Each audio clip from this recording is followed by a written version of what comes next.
अगर आपने इस वीडियो पे क्लिक कर दिया है, इसका मतलब आप एक ऑलरेडी म्यूचुअल फंड के इन्वेस्टर हैं या आप एक म्यूचुअल फंड की तलाश कर रहे हैं, या ये भी हो सकता है कि आपको म्यूचुअल फंड चूज करना आता ही नहीं है। आपको पता ही नहीं है कि म्यूचुअल फंड चूज करने से पहले कौन कौन चीजों को ध्यान में रखना होता है, क्योंकि मैक्सिमम ऐसे इन्वेस्टर होते हैं जो कोई भी म्यूचुअल फंड उठा लेंगे, कहीं से किसी की बात मान के, अपने दोस्तों की बात मान के, रिलेटिव की बात मान के, या कहीं यूट्यूब पे वीडियो वॉच करके वो कोई भी म्यूचुअल फंड उठा लेते हैं। उनको आइडिया बिल्कुल नहीं होता है कि एक म्यूचुअल फंड चूज करने से पहले कौन सी चीजों को देखना होता है, जो कि मैं पर्सनली किसी भी म्यूचुअल फंड को अगर बता रहा हूं आपके सामने, इन चीजों को जरूर देखता हूं। या पर्सनली जब मैं पैसा इन्वेस्ट किया हूं म्यूचुअल फंड के अंदर, उसके अंदर भी मैंने इन्वेस्ट करने से पहले इन चीजों को जरूर देखा है। तो आप एक बिल्कुल ही सही वीडियो पे आ चुके हैं। इस वीडियो के अंदर मैं आपको वो सारी चीजें बताने वाला हूं जो एक म्यूचुअल फंड चूज करने से पहले आपको जरूर देखना चाहिए। अगर आप इन चीजों को नहीं देखते हैं किसी भी म्यूचुअल फंड के अंदर में, तो एक बात का ध्यान रखिएगा, आप एक गलत म्यूचुअल फंड चूज करेंगे या आप एक ऐसा म्यूचुअल फंड चूज कर लेंगे जो आपके गोल के हिसाब से कभी बना ही नहीं हुआ है। आप 1 साल तक, 2 साल तक पैसा इन्वेस्ट करेंगे, 3 साल तक पैसा इन्वेस्ट करेंगे, उसके बाद ऑटोमेटिक आप उस म्यूचुअल फंड को क्विट करके बाहर निकल जाएंगे, क्योंकि आप 3 साल के बाद ये बोल रहे होंगे कि ये म्यूचुअल फंड मेरे को रिटर्न दे ही नहीं रहा है, परफॉर्मेंस दे ही नहीं रहा है, क्योंकि वो म्यूचुअल फंड आपके लिए बना ही नहीं हुआ है। तो इस पूरे वीडियो को ध्यान से वॉच करिएगा। अगर आप कैसे भी म्यूचुअल फंड के इन्वेस्टर हैं, आप पुराने इन्वेस्टर हैं या आप एक नए इन्वेस्टर हैं, ये वीडियो एक म्यूचुअल फंड इन्वेस्टर के लिए बहुत ज्यादा इंपॉर्टेंट होने वाली है। सबसे पहली चीज और सबसे इंपॉर्टेंट चीज है स्कीम रिलेटेड इंफॉर्मेशन। किसी भी म्यूचुअल फंड के अंदर पैसा इन्वेस्ट करने से पहले उसके डॉक्यूमेंट्स को जरूर रीड करिए। ये 99% ऐसे इन्वेस्टर हैं आज के टाइम में जो कोविड के बाद पैसा इन्वेस्ट कर रहे हैं, या बहुत सारे पुराने भी इन्वेस्टर हैं जो कभी भी डॉक्यूमेंट्स को रीड करते नहीं है, और इसका नतीजा होता है कि उनको म्यूचुअल फंड के बारे में जानकारी मिल ही नहीं पाता है। आपको स्कीम रिलेटेड डॉक्यूमेंट्स को जरूर रीड करना है। इसके अंदर 3 डॉक्यूमेंट्स होते हैं। एक का नाम है एसआईडी, स्कीम इंफॉर्मेशन डॉक्यूमेंट, एक का नाम है एसएआई यानी कि statement of additional information, and आखिरी का नाम है केआईएम, इसका मतलब होता है की इंफॉर्मेशन मेमोरेंडम। ये 3 डॉक्यूमेंट्स को आपको जरूर रीड करना चाहिए। अब देखिए एसआईडी के अंदर जो स्कीम इंफॉर्मेशन डॉक्यूमेंट होता है, इसके अंदर एक सिंपल आपको म्यूचुअल फंड स्कीम के बारे में बताया गया होता है। मान के चलते हैं आप पराग पारिक फ्लेक्सी कैप के अंदर पैसा इन्वेस्ट कर रहे हैं, तो पराग पारिक फ्लेक्सी कैप फंड के बारे में सब कुछ बताया गया होता है एसआईडी के अंदर में। वहीं अगर बात करें एसएआई की यानी कि स्टेटमेंट ऑफ एडिशनल इंफॉर्मेशन की, तो इसमें होल म्यूचुअल फंड के बारे में आपको बताया गया होता है। जैसे पराग पारिक एएमसी है, तो पूरे पराग पारिक के बारे में आपको एसएआई के बारे में बताया गया होगा। एंड जो कीम होता है केआईएम, की इंफॉर्मेशन मेमोरेंडम, इसके अंदर आपको एसएआई और एसआईडी का समरी होता है। मतलब अगर आप एसआईडी और एसएआई नहीं पढ़ना चाहते हैं, बहुत ही लंबा होता है, तो आप केआईएम को पढ़ सकते हैं। केआईएम के अंदर आपको समरी बताया जाता है पूरे के पूरे म्यूचुअल फंड का एंड उस म्यूचुअल फंड स्कीम का। तो आई होप आपको स्कीम रिलेटेड डॉक्यूमेंट्स के सारे डॉक्यूमेंट्स के बारे में आइडिया लग गया होगा। अगर आपको इसके ऊपर डिटेल में इंफॉर्मेशन चाहिए, अगर आपको ये जानना है कि मेरे लिए कौन सा डॉक्यूमेंट इंपॉर्टेंट है, तो आपको डिस्क्रिप्शन में एक वीडियो मिल जाएगा। मैंने डिटेल वीडियो बना के रखी हुई है स्कीम रिलेटेड डॉक्यूमेंट्स के ऊपर, आप उसको जरूर वॉच करिएगा इस पूरे वीडियो को देखने के बाद। दूसरी इंपॉर्टेंट चीज आपको देखनी है म्यूचुअल फंड में इन्वेस्ट करने से पहले, टोटल एक्सपेंस रेशियो। अब देखिए एक्सपेंस रेशियो का हमने बहुत ही गलत मतलब निकाल कर रखा हुआ है। एक्सपेंस रेशियो का हम मतलब समझते हैं कि केवल फंड मैनेजर की फीस होती है, ऐसा बिल्कुल नहीं होता है। उसके अंदर बहुत सारे कॉस्ट होते हैं। जैसे मार्केटिंग का कॉस्ट होता है, जो भी एएमसी मार्केटिंग कर रही है ना, वो आपके ही पैसे से करती है, आपके ही एक्सपेंस रेशियो के पैसे से करती है। तो मार्केटिंग का भी जो भी खर्चा होता है वो आपसे ही लिया जाता है। एडमिनिस्ट्रेशन कॉस्ट हो गया, या डिस्ट्रीब्यूशन चार्जेज हो गए, या ऑपरेटिंग एक्सपेंस हो गया। जितने भी ऑपरेटिंग एक्सपेंस होते हैं, जो म्यूचुअल फंड को ऑपरेट करने के लिए जितने भी एक्सपेंस होते हैं, वो आपके एक्सपेंस रेशियो में से ही कट किया जाता है। तो आज के बाद ये मत बोलेगा कि एक्सपेंस रेशियो का मतलब होता है फंड मैनेजर की फीस। इसके अंदर बहुत सारे खर्चे होते हैं। सेबी का एक टोटल एक्सपेंस रेशियो का चार्ट है, इससे ज्यादा कोई भी एएमसी एक्सपेंस रेशियो चार्ज नहीं कर सकती है। एक बार मैं आपको ये चार्ट दिखाता हूं। तो अगर आप इस चार्ट को देखेंगे तो यहां पे 2 भाग में डिवाइड किया गया है इस पूरे के पूरे चार्ट को। एक इक्विटी ओरिएंटेड स्कीम में, मतलब जो आपके मैक्सिमम पैसे को म्यूचुअल फंड इक्विटी के अंदर इन्वेस्ट कर रहा है, उसमें अलग एक्सपेंस रेशियो लगता है। एंड इक्विटी म्यूचुअल फंड को छोड़ के बाकी जितने भी म्यूचुअल फंड है मार्केट के अंदर में, उनमें दूसरे साइड वाला एक्सपेंस रेशियो चार्ज होता है। तो अगर आपके म्यूचुअल फंड स्कीम का एयूएम 250 करोड़ या उससे कम है, तो म्यूचुअल फंड आपसे मैक्सिमम 2% का एक्सपेंस रेशियो चार्ज कर सकता है। 2% से ज्यादा वो चार्ज नहीं कर सकता है। एंड अगर वो इक्विटी ओरिएंटेड स्कीम नहीं है, तो आपसे 1.75% का मैक्सिमम चार्ज कर सकता है एक्सपेंस रेशियो। वहीं अगर 1250 करोड़ का है तो 1.75% है। 3000 करोड़ का एयूएम है तो लगभग 1.60% है। 5000 करोड़ का एयूएम है तो 1.50% से वो ज्यादा चार्ज नहीं कर सकता है। एंड यहाँ पे सबसे इंपॉर्टेंट, अगर आपके म्यूचुअल फंड का एयूएम 5000 करोड़ से 40000 करोड़ के बीच में, तो यहाँ पे हर बढ़ते हुए 5000 करोड़ के एयूएम पे 0.05% का एक्सपेंस रेशियो घटाना पड़ेगा एएमसी को।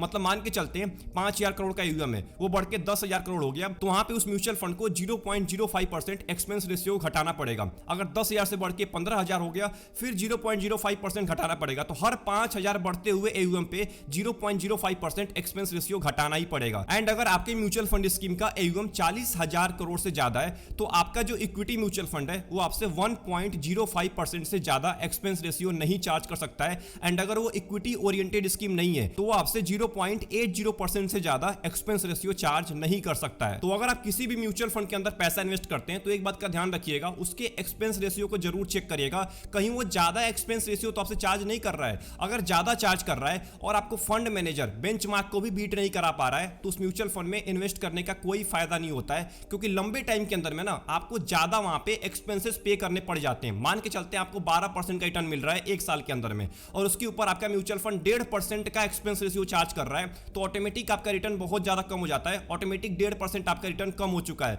तो इस बात को ध्यान देना है, अगर ज्यादा एक्सपेंस रेशियो चार्ज हो रहा है, इसका मतलब 1% या 1% से ज्यादा एक्सपेंस रेशियो चार्ज हो रहा है, तो ध्यान दीजिएगा आपका फंड मैनेजर क्या बेंचमार्क क्या आपको अच्छा रिटर्न दे पा रहा है, बेंचमार्क को बीट करा पा रहा है। अगर नहीं करा पा रहा है तो उस म्यूचुअल फंड से आप दूर हो जाइए। तीसरी इंपॉर्टेंट चीज जो आपको जरूर देखना है म्यूचुअल फंड में इन्वेस्ट करने से पहले, इसका नाम है एग्जिट लोड। अब देखिए एंट्री लोड के ऊपर ना सेबी ने बहुत पहले बैन लगा दिया था, क्योंकि इससे एनएबी के ऊपर बहुत ज्यादा इंपैक्ट पड़ता था। मतलब पहले जब आप म्यूचुअल फंड में पैसा इन्वेस्ट करने जा रहे थे तो आपको सबसे पहले एंट्री लोड देना पड़ता था, जैसे आज के टाइम में एग्जिट लोड देना पड़ता है। बट एग्जिट लोड आज के टाइम में भी एप्लीकेबल होता है। अगर मैक्सिमम म्यूचुअल फंड की बात करें तो एक साल के ऊपर एग्जिट लोड अप्लाई करते हैं। मतलब अगर आप एक साल से पहले अपने म्यूचुअल फंड की यूनिट्स को रिडीम कर लेते हैं तो आपको कुछ ना कुछ परसेंट का या 1% का या 1.5% का आपको एग्जिट लोड देना पड़ता है। अब देखिए जो ये एग्जिट लोड होता है ना, बहुत सारे लोग समझते हैं कि पहले एक साल में ही अप्लाई होता है, उसके बाद कभी अप्लाई होगा ही नहीं। मतलब मान के चलते आपने 1 अप्रैल को पैसा इन्वेस्ट किया, 1 अप्रैल को आपने पहला एसआईपी किया और आपने अगले 1 अप्रैल को मतलब 1 अप्रैल 2026 को मान के चलते हैं आपने उससे पहले ही अपने यूनिट को रिडीम कर लिया तो आपको एग्जिट लोड देना पड़ेगा। भाई ऐसा बिल्कुल नहीं होता है। एग्जिट लोड आपके यूनिट पे अप्लाई होता है। मतलब अगर आप 10 साल तक भी पैसा इन्वेस्ट करेंगे और 10वें साल के अंदर में जो आपने यूनिट खरीदा है उसके ऊपर एग्जिट लोड अप्लाई होगा, क्योंकि जो 10वां साल का यूनिट होगा ना उसको अभी 1 साल का टाइम नहीं हुआ है। तो जब आप आखिरी साल के अंदर में अपने म्यूचुअल फंड को बेचेंगे तो जो आपके आखिरी साल का यूनिट होगा उसके ऊपर एग्जिट लोड अप्लाई होता है। तो एग्जिट लोड आपको हमेशा देना पड़ता है। आप जब पैसा निकालेंगे तब आपको आखिरी 1 साल के ऊपर एग्जिट लोड देना ही पड़ेगा। चौथा इंपॉर्टेंट पॉइंट है पास्ट परफॉर्मेंस। अब देखिए जो आज के टाइम के इन्वेस्टर है ना, जो अभी पिछले 2 साल 3 साल 4 साल 5 साल के अंदर में पैसा इन्वेस्ट किए हैं, इनका बहुत ही फेवरेट टॉपिक है जिसका नाम है पास्ट परफॉर्मेंस। मतलब वो देखना पसंद करते हैं कि मेरे म्यूचुअल फंड ने पिछले 10 साल के अंदर में 12 साल के अंदर में 20 साल के अंदर में कितना रिटर्न दिया है। उसके बेसिस पे आज के टाइम के मैक्सिमम इन्वेस्टर म्यूचुअल फंड को चूज करते हैं। और दिक्कत क्या होती है ना, मैं ये नहीं बोल रहा हूं कि पास्ट परफॉर्मेंस देखने में कोई दिक्कत है। दिक्कत कहां पे होती है कि वो पास्ट परफॉर्मेंस को देख के ये तय कर लेते हैं कि फ्यूचर के अंदर में ये म्यूचुअल फंड मेरे को इतना ही रिटर्न देने वाला है। ये सबसे बड़ी बेवकूफी होती है भाई। फ्यूचर के अंदर में कुछ भी हो सकता है। हो सकता है 2007 और 8 जैसा मार्केट क्रैश एक बार और आ जाए, आज से 5 साल के बाद 10 साल के बाद या 15 साल के बाद। तब तो आपका म्यूचुअल फंड उतना रिटर्न दे ही नहीं पाएगा जितना पिछले 10 साल के अंदर में दिया है, क्योंकि पिछले 10 साल के अंदर में कोई बड़ा क्रैश नहीं आया है 60% का 70% का। एक कोविड का क्रैश आया हुआ था 20 से लेकर 30% का, बट एक बड़ा क्रैश नहीं आया। अगर बड़ा क्रैश आ गया 7 साल में 10 साल के अंदर में तो एक बात का ध्यान रखिएगा, आपका म्यूचुअल फंड कभी भी पास्ट परफॉर्मेंस को मैट नहीं कर पाएगा। इसलिए ध्यान रखिएगा, पास्ट परफॉर्मेंस देखना बुरा नहीं है। पास्ट परफॉर्मेंस आपको केवल इसलिए देखना है कि आप उस म्यूचुअल फंड का अंदाजा लगा पाए कि जब मार्केट नीचे गिर रहा था उस टाइम पे वो म्यूचुअल फंड कैसा परफॉर्मेंस दिया है। इस चीज को देखने के लिए पास्ट परफॉर्मेंस को यूज किया जाता है। आपको रिटर्न को देखना है, बहुत अच्छी बात है, रिटर्न देखिए, मैं नहीं मना कर रहा हूं रिटर्न मत देखिए। अगर उसने लंबे टाइम से अच्छा रिटर्न दिया है इसका मतलब बहुत ही बढ़िया फंड है, अच्छा परफॉर्मेंस दिया है। बट इसका मतलब नहीं है कि आप रिटर्न देख के आप ये तय कर ले कि फ्यूचर के अंदर में भी मेरे को 20% का रिटर्न मिलने वाला है। ये बिल्कुल गारंटी नहीं है, कुछ भी हो सकता है फ्यूचर के अंदर में। तो इस चीज को ध्यान रखना है। 5वां पॉइंट है पोर्टफोलियो। अब देखिए पोर्टफोलियो देखना बहुत इंपॉर्टेंट होता है, सबसे इंपॉर्टेंट होता है किसी भी म्यूचुअल फंड इन्वेस्टर को इन्वेस्ट करने से पहले, क्योंकि पोर्टफोलियो आपको ये बताता है कि आखिर में आपके पैसे को कहां पे इन्वेस्ट किया जा रहा है। फंड मैनेजर आपके पैसे को कहां पे इन्वेस्ट कर रहा है ये पोर्टफोलियो साफ साफ आपको बताता है। पोर्टफोलियो के अंदर स्टॉक्स आते हैं, सेक्टर्स आते हैं, कौन सेक्टर के अंदर आपके पैसे को इन्वेस्ट किया जा रहा है, कौन से स्टॉक के अंदर ज्यादा वेटेज है, किस स्टॉक के अंदर वो म्यूचुअल फंड ज्यादा आपका पैसा इन्वेस्ट कर रहा है, उस स्टॉक के बारे में आपको रिसर्च करना है। सबसे पहले आपको इन्हीं सब चीजों को देखना होता है, तभी जाके आपको किसी भी म्यूचुअल फंड को चूज करना है। देखिए पोर्टफोलियो के अंदर सबसे पहले आपको देखना है पोर्टफोलियो टर्नओवर रेशियो। ये बहुत इंपॉर्टेंट होता है। अगर किसी भी म्यूचुअल फंड का पोर्टफोलियो टर्नओवर रेशियो कम है, इसका मतलब जो फंड मैनेजर है वो पिछले 1 साल के अंदर में पोर्टफोलियो में बहुत ही कम बदलाव बदलाव किया है, मतलब बहुत ही कम स्टॉक्स को बेचा है और बहुत ही कम स्टॉक को खरीदा है। तो ये बहुत ही बढ़िया साइन होता है, क्योंकि जो फंड मैनेजर है वो स्टॉक को लंबे टाइम तक होल्ड करता है। जब होल्ड करेगा तो लंबे टाइम में आपको ज्यादा रिटर्न भी मिलने वाला है। वहीं अगर जिसका पोर्टफोलियो टर्नओवर रेशियो ज्यादा होता है, 60% का, 70% का, 100% का, 200% का, तो ध्यान दीजिएगा फंड मैनेजर बहुत ही फ्रीक्वेंटली पोर्टफोलियो के अंदर बदलाव कर रहा है।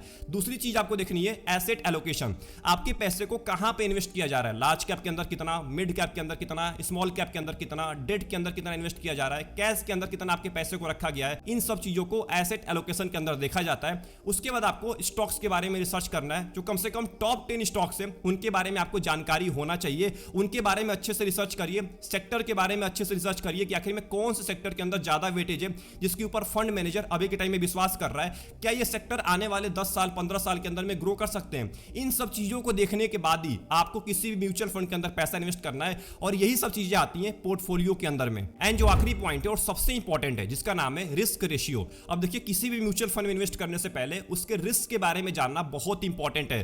क्या वो रिस्क आपके रिस्क से मैच कर रहा है? क्या जो आप रिस्क लेना चाहते हैं उतने रिस्की है कि उससे ज्यादा रिस्की आपके म्यूचुअल फंड? ये बताता है रिस्क रेशियो। सबसे पहले रिस्क रेशियो का नाम है स्टैंडर्ड डेविएशन। स्टैंडर्ड डेविएशन आपको सिंपल बात बताता है कि आपका म्यूचुअल फंड कितना फ्लक्चुएट किया है पिछले 2-3 साल के अंदर में। एग्जांपल दे रहा हूं, एक म्यूचुअल फंड ए है और एक म्यूचुअल फंड बी है। म्यूचुअल फंड ए ने पिछले 2-3 साल के अंदर में मान के चलते 30% का रिटर्न दिया है, किसी साल में -10% का रिटर्न दिया है, किसी में -20% गिर गया है, तो अगले साल 40% का रिटर्न दे दिया है। इसका मतलब वो म्यूचुअल फंड ज्यादा फ्लक्चुएट कर रहा है, तो उसका स्टैंडर्ड डेविएशन हमेशा हाई होता है। वहीं अगर बात करें म्यूचुअल फंड बी की, तो मान के चलते हैं किसी साल के अंदर में 10% का दिया है, किसी में 11% का, किसी में 9% का, किसी में 12% का, तो मतलब इसके अंदर ज्यादा आपको फ्लक्चुएशन देखने को नहीं मिल रहा है, एक आपको नॉर्मल रिटर्न देखने को मिल रहा है। इसका मतलब जो ये म्यूचुअल फंड है इसका स्टैंडर्ड डेविएशन कम होगा। इसका मतलब ध्यान रखिएगा, जिस म्यूचुअल फंड का स्टैंडर्ड डेविएशन ज्यादा होता है उसमें ज्यादा फ्लक्चुएशन होता है, वो ज्यादा फ्लक्चुएट करता है, उसमें वोलेटिलिटी बहुत ज्यादा होती है। वहीं जिसका स्टैंडर्ड डेविएशन कम होता है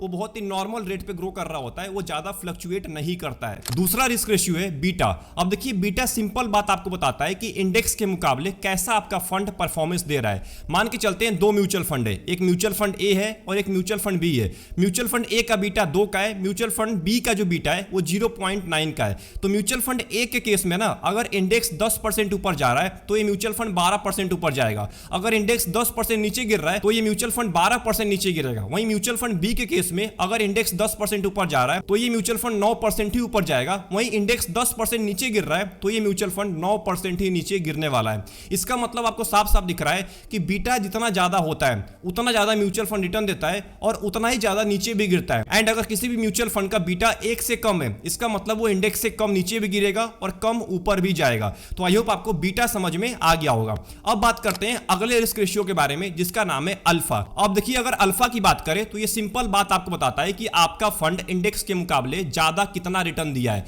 मतलब कितना ज्यादा रिटर्न दिया है इंडेक्स के मुकाबले, ये बताता है अल्फा। मान के चलते हैं किसी म्यूचुअल फंड का अल्फा 5 का है, इसका मतलब वो बेंचमार्क के मुकाबले 5% ज्यादा रिटर्न दिया है। अगर किसी का -5 का है, इसका मतलब वो बेंचमार्क के मुकाबले -5% कम रिटर्न दिया है। तो ये ध्यान रखना है, अल्फा ज्यादा होता है इसका मतलब वो इंडेक्स के मुकाबले ज्यादा रिटर्न दे रहा है। अगर अल्फा माइनस में नेगेटिव अल्फा है तो एक बात का ध्यान रखिएगा, वो बेंचमार्क के मुकाबले कम रिटर्न देने वाला है। अगर अल्फा 0 का है, इसका मतलब वो अपने बेंचमार्क के बराबर ही रिटर्न दे रहा है लगभग। तो इसको ध्यान में रख के चलना है। अल्फा आपको ये भी बताता है कि फंड मैनेजर की स्किल कैसी है, फंड मैनेजर कैसे आपके फंड को मैनेज कर रहा है, क्या फंड मैनेजर बेंचमार्क को बीट करा पा रहा है, ये भी आपको बताता है अल्फा। तो अल्फा बहुत ही इंपॉर्टेंट होता है म्यूचुअल फंड में इन्वेस्ट करने से पहले। एंड जो आखिरी रिस्क रेशियो है उसका नाम है शार्प रेशियो। हर एक म्यूचुअल फंड इन्वेस्टर को इस रेशियो को जरूर चेक करना चाहिए म्यूचुअल फंड में इन्वेस्ट करने से पहले। ये आपको एक सिंपल बात बताता है कि आखिर में आपका फंड मैनेजर जितना भी आपको रिटर्न दे रहा है उसके बदले में कितना रिस्क ले रहा है, मतलब रिस्क एडजस्टेड रिटर्न के बारे में आपको बताता है शार्प रेशियो। मान के चलते म्यूचुअल फंड ए का शार्प रेशियो 1.2 का है, वहीं म्यूचुअल फंड बी का शार्प रेशियो 0.8 का है। इसका मतलब जो म्यूचुअल फंड ए है वो कम रिस्क लेके आपको ज्यादा रिटर्न दिया है, और जो म्यूचुअल फंड बी है वो ज्यादा रिस्क लेके म्यूचुअल फंड ए के कंपेयर में ज्यादा रिस्क लेके आपको रिटर्न कम दिया है। तो इसको ध्यान देना है, शार्प रेशियो ज्यादा होना चाहिए, कम से कम 1 से ज्यादा शार्प रेशियो है ना, तो एक बात ध्यान रखिएगा, वो म्यूचुअल फंड कम रिस्क लेके आपको बहुत ही बढ़िया रिटर्न दे रहा है। तो किसी भी म्यूचुअल फंड में इन्वेस्ट करने से पहले उसके शार्प रेशियो को जरूर चेक कर लीजिएगा। तो ये तो हमने 4 रिस्क रेशियो के बारे में बात किया, अल्फा, बीटा, स्टैंडर्ड डेविएशन और शार्प रेशियो। अगर आपको और रिस्क रेशियो के ऊपर वीडियो चाहिए, क्योंकि रिस्क रेशियो बहुत सारे होते हैं, तो अगर आपको सारे के सारे रिस्क रेशियो के ऊपर एक डिटेल वीडियो चाहिए तो कमेंट बॉक्स के अंदर टाइप कर दीजिएगा, मैं सारे के सारे सारे रिस्क रेशियो के ऊपर वीडियो लेके आ जाऊंगा। तो आई होप आपको ये पूरी वीडियो पसंद आई होगी, आपको पता लग गया होगा कि आखिर में म्यूचुअल फंड चूज करने से पहले कौन कौन चीजों को देखना होता है, कौन कौन सी इंपॉर्टेंट चीज होती है जो आपको जरूर देखना चाहिए किसी भी म्यूचुअल फंड को चूज करने से पहले। और अगर आप एक ऑलरेडी म्यूचुअल फंड के इन्वेस्टर हैं, जो आप बहुत पहले से इन्वेस्ट कर रहे हैं, अगर आपने इनमें से किसी भी चीज को नहीं देखा है तो अभी जाइए और उस चीज को जरूर देखिए, उस चीज को जरूर चेक करिए, तभी आप जाके एक अच्छे म्यूचुअल फंड को चूज कर पाएंगे। तभी आपको पता लग पाएगा कि क्या आपने सही म्यूचुअल फंड में चूज किया है, कि आपने केवल फोमो में आके, फियर ऑफ मिसिंग आउट में आके कहीं से भी म्यूचुअल फंड उठा लिया है। तो अगर आपको वीडियो पसंद आई, वीडियो को लाइक कर दीजिएगा एंड चैनल को जरूर सब्सक्राइब कर लीजिएगा, क्योंकि आप में से मैक्सिमम लोग वीडियो तो वॉच करते हैं बट चैनल को सब्सक्राइब नहीं करते हैं। तो चैनल को सब्सक्राइब करना मत भूलिएगा, तभी आपको जाके आगे और ज्यादा इंपॉर्टेंट वीडियोज मिलने वाली है। अपना ध्यान रखिए, best of luck, take care.